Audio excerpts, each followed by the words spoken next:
Hello everyone, नमस्कार, सत श्रीकाल, अस्सलाम वालेकुम, गुड मॉर्निंग। सो गाइस, जो मेरा आज का वीडियो है वो बहुत इंपॉर्टेंट इशू पे है, बहुत इंपॉर्टेंट इन्फॉर्मेशन देने जा रही हूँ। तो आज मैं आपको बताने जा रही हूँ ऑनलाइन क्लासेस के फ़ायदे और नुकसान। जैसे कि हम सभी को पता है कि कनाडा में बच्चे पढ़ना चाहते हैं, कुछ का वीज़ा आ गया है, कुछ वेट कर रहे हैं और कुछ ने अप्लाई करना है। तो भी प्रश्न उठता है कि ऑनलाइन क्लासेस ज्वाइन करें या ना करें। सो गाइस, आज मैं उसके बारे में ही आपको डिटेल्ड इन्फॉर्मेशन देने जा रही हूँ। सो इससे पहले कि मैं आपको इन्फॉर्मेशन दूँ, चैनल को सब्सक्राइब कीजिए और वीडियो को एंड तक ज़रूर देखिए। सो बात करते हैं ऑनलाइन क्लासेस की। सो बच्चों, सबसे पहले अगर जिनका मार्च 18 से पहले वीज़ा आ गया है या जिन्होंने ऑफर लेटर अप्लाई किया हुआ है और प्लान कर रहे हैं अपना वीज़ा फाइल करने का, या जिनकी ऑलरेडी फाइल लॉन्च हो चुकी हुई, तो आप लोगों को पहले माइंड में ये आता है कि हम ऑनलाइन क्लासेस ज्वाइन करें या ना करें। कॉलेज ने तो बोल दिया कि आप ऑनलाइन क्लासेस करो। सो सबसे पहले किस स्थिति में हमें ऑनलाइन क्लासेस ज्वाइन करनी चाहिए और क्यों ज्वाइन करनी चाहिए उसके बारे में बताऊंगी। और क्या प्रॉब्लम्स हो सकती हैं, क्या लॉस हो सकता है अगर आप ऑनलाइन एजुकेशन की तरफ जाते हैं तो उसके बारे में मैं बाद में बात करूंगी। तो डिस्कस करते हैं बेनिफिट्स ऑफ ऑनलाइन क्लास। अगर बेनिफिट्स की बात की जाए तो सबसे पहला फायदा है कि आप अपनी स्टडी कंटिन्यू रख रहे हो। सो लॉकडाउन के टाइम को भी प्रॉपर वे में यूटिलाइज कर रहे हो। कनाडा में जो जाके सब्जेक्ट्स पढ़ने हैं उसका बेसिक इन्फॉर्मेशन, उसका जो फर्स्ट सेमेस्टर का इन्फॉर्मेशन है वो आपको यहीं पे मिल रहा है। तो एक फेमिलियर हो जाते हैं हम एजुकेशन से। देखो, आप लोगों को स्टडी वीज़ा मिला है तो स्टडी वीज़ा का मतलब ही है वहाँ पे जाके पढ़ना है। लेकिन जब स्टूडेंट्स वहाँ पे पहुँचते हैं, कई बार उनको सिस्टम समझने में कुछ दिन लग जाते हैं। क्या उनका वे ऑफ टीचिंग है, क्योंकि इंडिया में और कनाडा में टीचिंग सिस्टम का डिफरेंस है। इंडिया में हम लोग थ्योरी पे ज़्यादा वर्क करते हैं, कनाडा में प्रैक्टिकल नॉलेज, असाइनमेंट्स वगैरह मिलती हैं। सो असाइनमेंट्स कैसे बनानी है, बच्चों को बड़ी प्रॉब्लम आती है बाद में असाइनमेंट्स की, क्योंकि हमारे जितने भी पिछले स्टूडेंट्स हैं जो ऑलरेडी कनाडा में पढ़ रहे हैं वो अपने एक्सपीरियंस शेयर करते हैं। कहते हैं इंडिया में टोटली अलग सिस्टम था, बाद में अलग सिस्टम है कनाडा में। तो एटलीस्ट अगर आप ऑनलाइन क्लासेस करते हैं तो आपको यहीं से ही वो जो सिस्टम है उसका बेसिक नॉलेज मिलना शुरू हो जाता है। और ऑब्वियसली अगर आपको हेल्प चाहिए तो जो आपके कॉन्टैक्ट में है आप उनका हेल्प ले सकते हैं किसी टॉपिक को समझने के लिए। सो ये तो था फायदा एक। दूसरा फायदा क्या है कि आपका लिविंग कॉस्ट बच जाता है।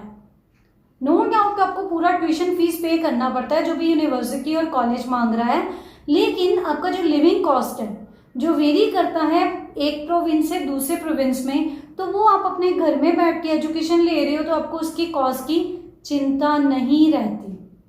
अगला फायदा, जिनके ऑलरेडी वीज़ाज आ चुके हैं उनके लिए तो ये बहुत ज़्यादा फायदेमंद रहेगी इन्फॉर्मेशन। तो उनके लिए क्या फ़ायदा है कि जैसे ही बैरियर लिफ्ट होते हैं, ट्रैवलिंग कनाडा में जो है लाइक रिज्यूम हो जाती है, तो उस केस में आप अपना सामान पैक करें और कनाडा में मूव करें। बहुत अच्छा लाइक फ़ायदा है, बहुत बड़ी फ़ायदे वाली बात है। क्योंकि अगर आप सितंबर के बाद जैन में डेफर करवाते हैं तो अगर अक्टूबर में जो बैरियर्स लिफ्ट होते हैं, लॉकडाउन खत्म होता है या ट्रैवल कर सकते हैं एक दूसरे एरिया में, तो उस केस में आपको जैन का वेट करना पड़ेगा। ये चीज़ है, तो ये एक बहुत बड़ा अगेन फायदा है। नेक्स्ट और जो आपको फायदा मिल सकता है कनाडा में जाके पढ़ने का, तो उसका ये है कि जो आपका सेमेस्टर रह गया है, जो भी आपका टाइम पीरियड रह गया है स्टडी का, या जो आपने यहाँ पर ऑनलाइन में किया है, वो सभी आपके काउंट होते हैं in case of work permit. जो आपको पोस्ट स्टडी वर्क परमिट मिलना है, कनाडा ने ऑलरेडी बोल दिया है ऑनलाइन स्टडी के भी टाइम जो उसके आवर्स हैं वो भी उसमें क्रेडिट होंगे, उसमें ऐड होंगे, आप उसको काउंट कर सकते हो। रिसेंटली स्टेज 1 और स्टेज 2 का जो है एम्बेसी ने सिस्टम शुरू किया है, उसमें क्या है कि स्टेज 1 में आपका अप्रूवल इन प्रिंसिपल आ जाता है और स्टेज 2 में आप वीज़ा का अगर वेट कर रहे हो या जिनका ऑलरेडी वीज़ा आ गया है तो वो अपना अगर स्टडी इंडिया में ऑनलाइन स्टडी प्रेफर करते हैं तो वो अपना टाइम आवर्स जो है ड्यूरेशन है उसको काउंट कर सकते हैं, उसको कंसिडर किया जाएगा। तो ये भी एक अलग फ़ायदा है। सो गाइज ये तो हो गए फ़ायदे। अब बात करते हैं ऑनलाइन क्लासेस के नुकसान की। So guys everything comes with the drawbacks. Simple सी बात है। तो लाइफ में कोई ऐसी चीज़ तो है नहीं जो सिर्फ फायदों से बड़ी हो, नुकसान हो ही ना। तो नुकसान भी हर चीज़ के साथ में ही है। बात करते हैं क्योंकि डिसीजन आपका होना है कि क्या आप चाहते हैं, आपने डिसाइड करना है। लेकिन मेरा यहाँ पे जो मैं फ़ायदे नुकसान की बात कर रही हूँ तो एक ओवरव्यू देने का पर्पज़ है कि आप जो भी डिसीज़न लेंगे वो इन चीज़ों को कंसीडर कर सकते हैं डिसीज़न में। नुकसान की बात करते हैं।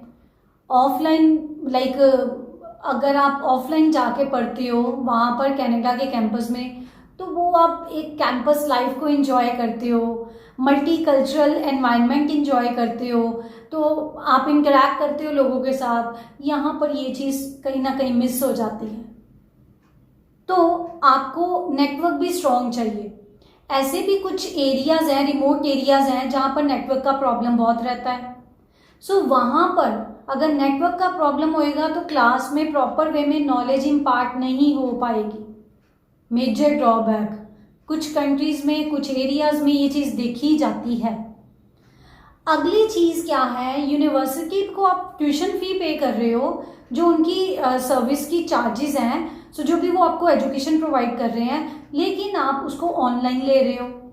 सो अगेन ऑनलाइन कोर्सेज देखा जाए बाकी अदरवाइज बहुत सस्ते भी होते हैं। सो ये एक अनदर डिसएडवांटेज है। तीसरा डिसएडवांटेज जो और ध्यान देने की ज़रूरत है वो है difference in the time zone. वहाँ पर दिन हो ना, यहाँ पे रात हो नहीं है। अगर तो रात में उठ के पढ़ने के हैबिचुअल हो तो उनके लिए तो बहुत अच्छा है।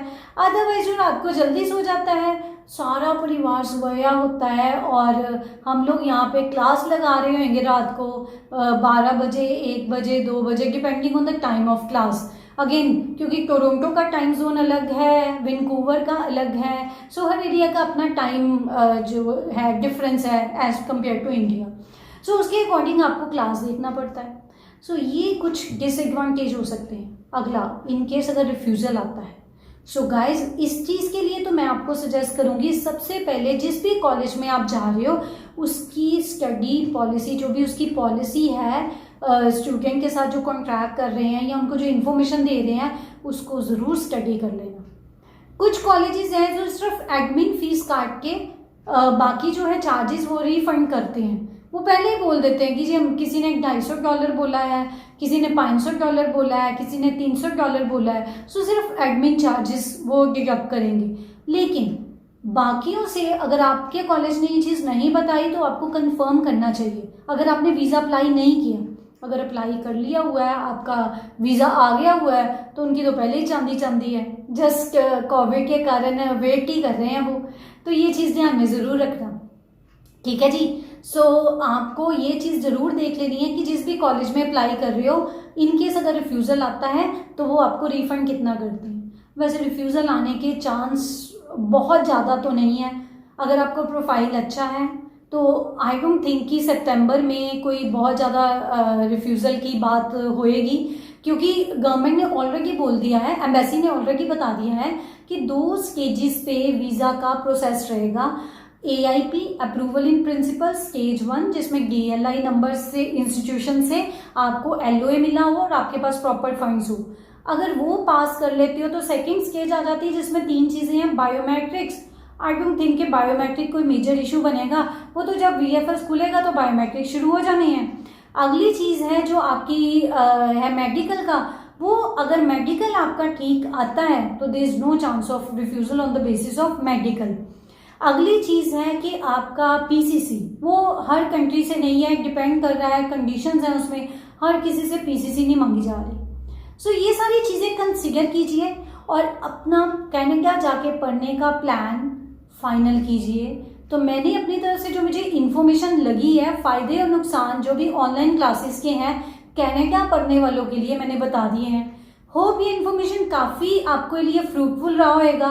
तो चैनल को सब्सक्राइब कीजिए। बाकी जो बच्चे हैं जो कनाडा जाके पढ़ना चाहते हैं उनके साथ जरूर शेयर करना, ठीक है। Thank you very much.